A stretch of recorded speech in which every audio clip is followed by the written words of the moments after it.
Alors, il est une question qui se relie à ce que nous venons d'évoquer, c'est ce que j'appelle le RNisme. Il s'agit plutôt d'une méthode qui précise un peu ce que j'ai dit sur les sciences nomologiques.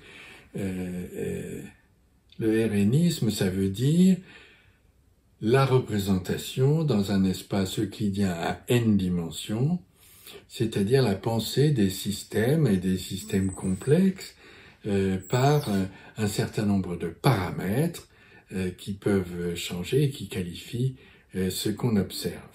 C'est le RNisme.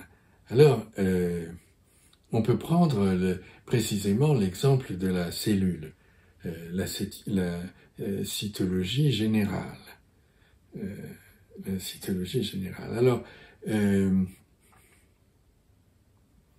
lorsqu'on observe la cellule, évidemment, dans le protoplasme, on trouve un certain nombre de corps, un certain nombre de produits. Il y a des glucides, des lipides, des protides. Alors, il y a des acides aminés, la laline, l'acide glutamique, l'acide aspartique, etc. Il y a une vingtaine d'acides aminés, enfin pas tous présents dans chaque cellule, mais en tout cas.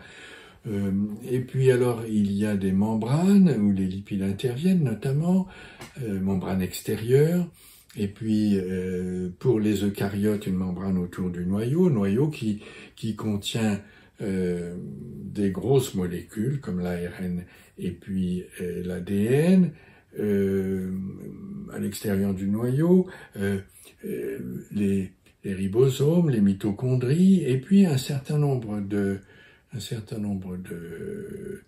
phénomènes ou de dynamiques, le système de Golgi, le cycle de Lippmann, etc., qui permettent de représenter le fonctionnement de la cellule, étant entendu que qu'est-ce que ça veut dire? Comprendre le fonctionnement de la cellule, la cytologie générale, ça veut dire comprendre le rôle de tous ces produits dans le métabolisme général de la cellule, c'est-à-dire ce qu'elle reçoit comme de l'extérieur comme produit, comme matière, comme énergie, et puis ce qu'elle rejette, et comment elle fonctionne en quelque sorte. Et par des rôles qui sont donnés à ces produits conformément ou en application des lois de la physique, conformément, disons, sans déroger aux lois de la physique et de la chimie. Donc c'est ça comprendre la cellule. Seulement, quand on regarde les travaux des biologistes, on s'aperçoit que des cellules, elles sont extraordinairement nombreuses et variées. Il n'y a quasiment pas deux cellules pareilles,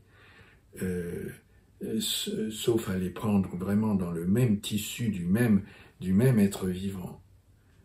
Et même entre des êtres vivants de la même espèce ou des êtres vivants différents, les cellules sont différentes.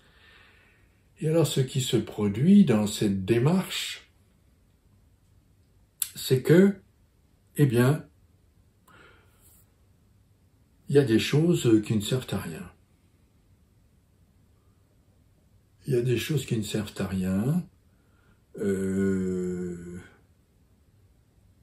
soit des dispositions, soit des produits, soit des formes. Qu'est-ce que ça veut dire ne servent à rien? Ça veut dire que si on les enlève, la rationalité du modèle n'est pas remise en cause. C'est-à-dire que le modèle fonctionnerait, puisqu'on a bien compris les fonctions, le modèle fonctionnerait sans ces particularités.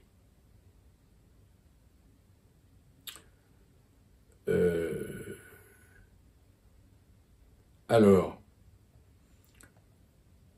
ce qui se passe, c'est que on a tendance à penser qu'on peut les supprimer.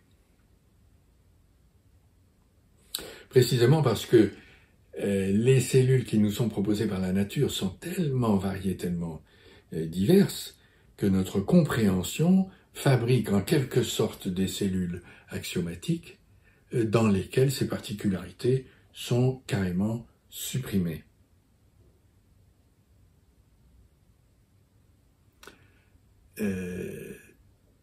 Ça fait tout à fait penser, et ça, philosophiquement, c'est quand même plein de répercussions, ça fait tout à fait penser à la philosophie de Malthus, avec des gens qui sont inutiles. Des gens qui sont inutiles et pour lesquels il n'y a pas de place autour de la table du banquet de la nature. Malthus parle bien de nature. Ça fait penser aussi aux gens qui ne sont rien d'Emmanuel Macron. Mais le point important, c'est que ça ne vaut pas seulement pour la cellule. Ça vaut aussi pour les écosystèmes. Par exemple, si nous prenons le marais de l'Esch, qui est un des écosystèmes naturels les plus proches de Paris, entre Lagny et Meaux, dans une ancienne boucle de la Marne, il y a là un marais, et alors une forme d'écologie qui s'appelle l'écologie odumienne, du nom des frères Odum, qui ont théorisé cette démarche. Qu'est-ce qu'on fait? Eh bien, on va dénombrer les êtres vivants qui sont dans ce marais, on va étudier les entrées et les sorties, entrées et sorties d'énergie, mais aussi de produits. Éventuellement même, on va étudier les pollutions qui sont dues à l'homme et qui risquent de faire des dégâts dans ce marais. Bon, on va étudier les ressources qu'ont chacun de ces êtres vivants, bon, qu'ils soient autotrophes ou hétérotrophes, les ressources qu'ils ont pour se développer ou subsister. Et alors, on va penser cet écosystème comme une représentation dans RN, de telle sorte que on pourra voir si, les règles énergétiques, les bilans peuvent être conservés ou pas conservés.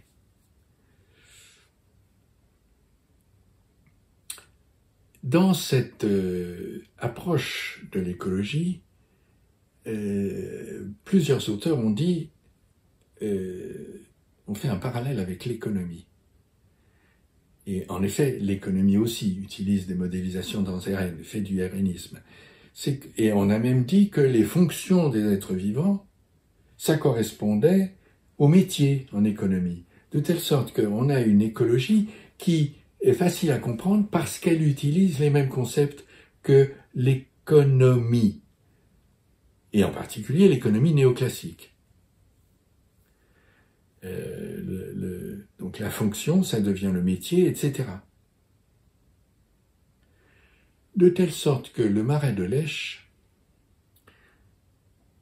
c'est pensé exactement comme on pense une entreprise en économie néoclassique.